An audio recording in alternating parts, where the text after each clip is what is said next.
এক গ্রামে এক ব্যক্তি থাকতেন। তার নাম ছিল আব্দুল্লাহ সাঈদ।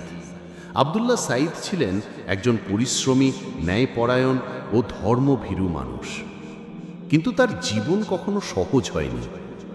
প্রতিদিন নতুন সমস্যা, কষ্ট, অসুখ, টেনশন সবই যেন তাকে ঘিরে ধরেছে। এক মুহূর্তে যেন তার জীবন শান্তি খুঁজে পায় না। আব্দুল্লাহ সাঈদ জানতেন ইস্তেগফার, আস্তাগফিরুল্লাহ হলো সবচেয়ে বরকতময় আমল। তিনি চেষ্টা করতেন দিনে দিনে রাতে হাঁটাহাঁটি করতে করতে, এমনকি তাহাজ্জুদে উঠে সব সময় আল্লাহর কাছে ক্ষমা চাইতে। তিনি বিশ্বাস করতেন ইস্তেগফার করলে আল্লাহ তাআলা তার দুশ্চিন্তা, বিপদ ও কষ্ট দূর করবেন। কিন্তু কিছুতেই তার জীবনে শান্তি আসছিল না। সমস্যা সমাধান হলো আরেকটি সমস্যা আসত। তখন তিনি ভাবলেন, কোথাও না কোথাও আমি নিশ্চয়ই ভুল করছি। একদিন তিনি মসজিদে গেলেন এবং হযরত ইমাম শাফির শিক্ষা শুনলেন। ইমাম বললেন, যে ব্যক্তি সত্যিকারের ইস্তেগফার করে, আল্লাহ তার জন্য প্রতিটি বিপদ ও কষ্টের পথ বন্ধ করে দেন, তার রিজিক বৃদ্ধি করেন এবং তার চিন্তা ও দুশ্চিন্তা দূর করেন। কিন্তু মানুষের তিনটি বড় ভুল থাকলে ইস্তেগফারের বরকত আসে না। আব্দুল্লাহ সাঈদ মনোযোগ দিয়ে শুনল। হযরত ইমাম বললেন, 1, গুনাহ করা চলতে থাকা। অনেকেই ইস্তেগফার করেন কিন্তু গুনাহ ছাড়তে পারেন না। মিথ্যা বলা, প্রতারণা, হিংসা, বিদ্বেষ, গীবত এসব থেকে মুক্ত না হয়ে ইস্তেগফার করা একরকম মজা করা। ডাক্তার যেমন রোগ নিরাময় করতে ওষুধ দেন, কিন্তু আপনি সেই খাবার খান যা রোগ বাড়ায়, তেমনি আল্লাহর কাছে ক্ষমা চাইলে কিন্তু গুনাহে ডুবে থাকলে ফল পাবেন না। 2, বিশ্বাস ও ইয়াকিনের অভাব। অনেকে মুখে ইস্তেগফার বলেন কিন্তু মনে সন্দেহ থাকে, মনে হয় হয়তো কাজ হবে না। ইস্তেগফারে যদি বিশ্বাস ও ইয়াকিন না থাকে, তবে তার হৃদয়কে ছুঁয়েও না। আল্লাহর বরকত আসে শুধুমাত্র খাঁটি বিশ্বাস ও পূর্ণ ভরসা সহ।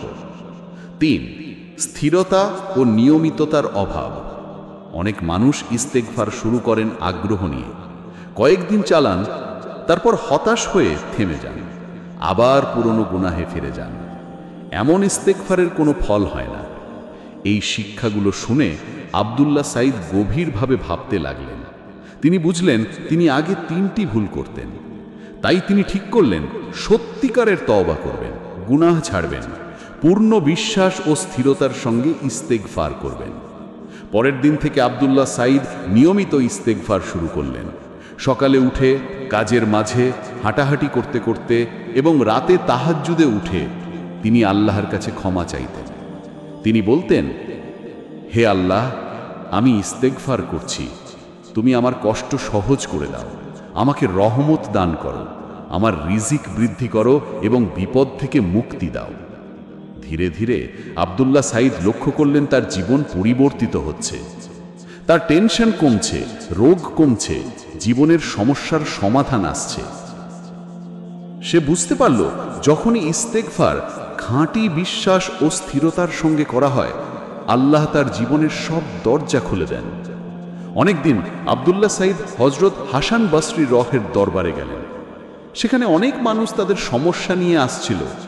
কেউ বৃষ্টি চাইছিল, কেউ রিজিক বৃদ্ধি চাইছিল, কেউ সন্তান চাইছিল, কেউ ফসল ভালো হতে চাইছিল।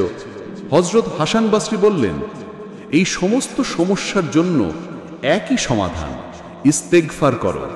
আল্লাহ তাআলা বলেছেন, ইস্তেগফার করলে তিনি ক্ষমা করবেন, রিজিক বাড়াবেন, সন্তান দান করবেন এবং ফসল ভালো করবেন।